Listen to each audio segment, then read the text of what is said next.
Captain leading from the front. Gloves হাতে সোহান বরাবরই দুর্দান্ত, আর বুদ্ধিদীপ্ত অধিনায়কত্বের পাশাপাশি এবার ব্যাট হাতেও প্রতিপক্ষ দলের বোলারদের উপর রীতিমতো তাণ্ডব চালাচ্ছেন সোহান।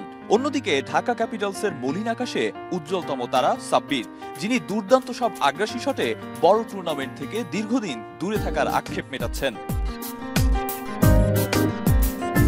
অঘোষিত ফাইনাল ম্যাচে সোহানের 7 বলে 32 রানের ইনিংসটা বিশেষভাবেই বিশেষ।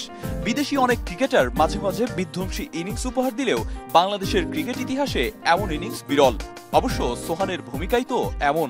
ভালো একটা ওয়ার্ল্ডে 20তে খেলা হচ্ছে, এটা কিন্তু একটা ওর ভালো উদ্যোগ একটা নিবে, এবং যে প্লেয়াররা যে পারে এটা কিন্তু একটা প্রমাণ। আজকে যদি এটা ফরেন করতে দেখা যায়, হয় ওর তো দেখা যায় ওই করে অবস্থা, কিন্তু আমরা যে পারি এটা একটা প্রমাণ হলো। হারিয়ে যেতে যেতে আবারও পুরনো মহিমায় আবির্ভূত হয়েছেন সাব্বির রহমান।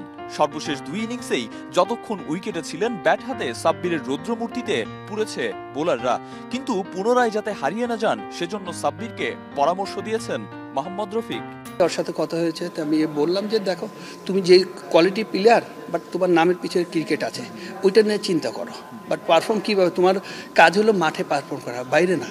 বাইরে মাঠে যে প্লেয়ার যতক্ষণ থাকবে ততক্ষণ ওখানে কিছু শিখবে। তা আমি মনে করি সাব্বির যেটা করতেছে, আমি মনে করি ওর ফিউচারের জন্য ভবিষ্যতে ভালো হলো। একটা সময় জাতীয় দলের একাদশ সাজাতেই হিমশিম খেতে হতো নির্বাচকদের। এরপর দুশ্চিন্তা ছিল সাইড বেঞ্চ কিংবা পাইপলাইন নিয়ে।